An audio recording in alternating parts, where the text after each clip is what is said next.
It's nice to see Marvel make some smaller movies. You know? Like, smaller. Get it?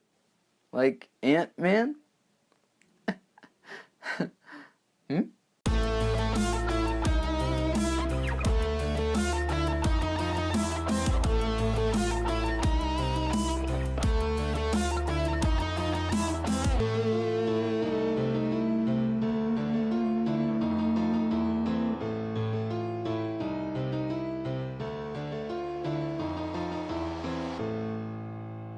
Hey everybody, I'm Mr. Wright, and welcome to Wright at the Movies. Today, I'm talking about Ant-Man. It stars Paul Rudd, Michael Douglas, Evangeline Lilly, and Corey Stoll, and it's about the Marvel superhero Ant-Man. Obviously. Marvel does it again. Like, it's seriously starting to become worrying that they can't make a bad movie. Sure, some of their movies are better than others, but there's never been a bad Marvel movie. And for how much drama was going on behind the scenes, it is shocking that this movie turned out as well as it did. Edgar Wright was going to direct this at first, and then he quit, and they hired on this new guy, Peyton Reed, to take over. And everybody was really worried on whether or not it was going to be any good. But it's awesome. It's really awesome. Paul Rudd plays Scott Lang. He's this guy who was in jail and now he's out. He served his time, but he's not a bad guy. You know, he messed up and he paid the price, and now he's out and he wants to get back together with his family. Doesn't quite work out that way, and he ends up meeting up with Michael Douglas. So how do we stop him? I know a guy. Michael Douglas gives him this suit and says he wants him to become Ant-Man. Soon after, a bunch of big world-ending things start happening, and Ant-Man has to save the day. You're different. And I believe everyone deserves a shot at redemption. Do you? The suit lets him shrink and lets him talk to ants. And if you don't read comics, I'm sure you're rolling your eyes right now saying that sounds pretty lame. And honestly, it could be, but it's still just not. It works. Seriously, I don't understand how every single Marvel project just works. When you're small, you have superhuman strength. You're like a bullet.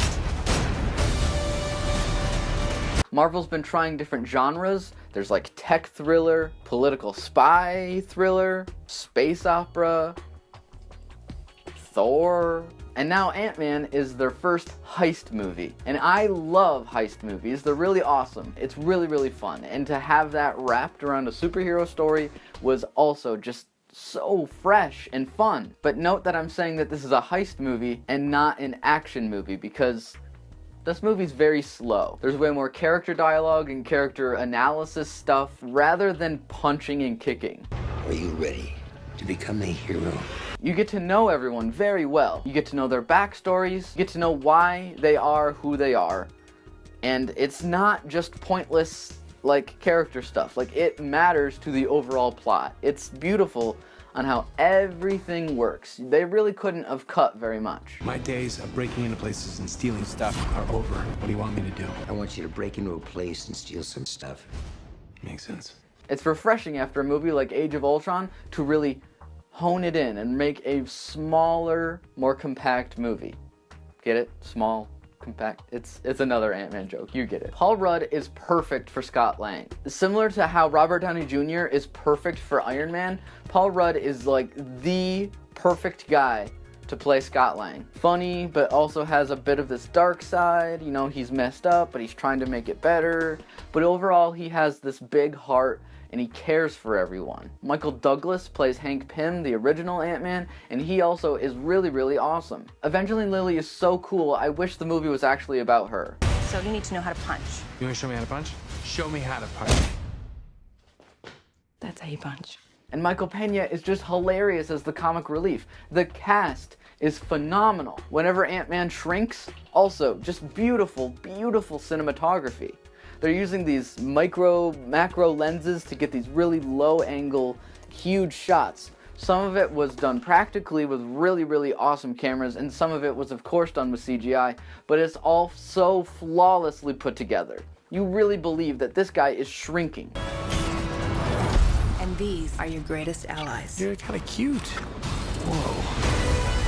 It's really nice to see this change of pace and of scale from Marvel, but at the same time, it does have its issues. For one, it's pretty damn slow. The first 20 minutes are fine, it needed that extra little oomph. Like, it really feels like it's missing something. You feel the lack of Edgar Wright. You really, really do. You look at something like Hot Fuzz, or Shaun of the Dead, or Scott Pilgrim, you see what he does with characters and with dialogue and with action scenes, and it all flows so beautifully into this weird, like, madman's painting. And, like, this movie needed a bit of this. With a strange, oddball premise like this, they really needed a strange, oddball director to really make it make sense. And the villain is the most ridiculously over-the-top, evil for the sake of evil villain I think I've ever seen in a movie in the last, like, 10 years.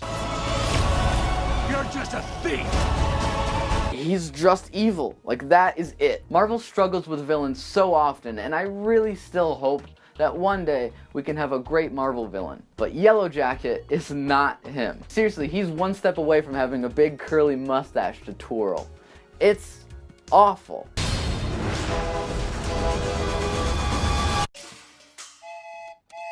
But the main cast is so great that just like Guardians of the Galaxy, you don't really care that the villain sucks. I had a lot of fun with it.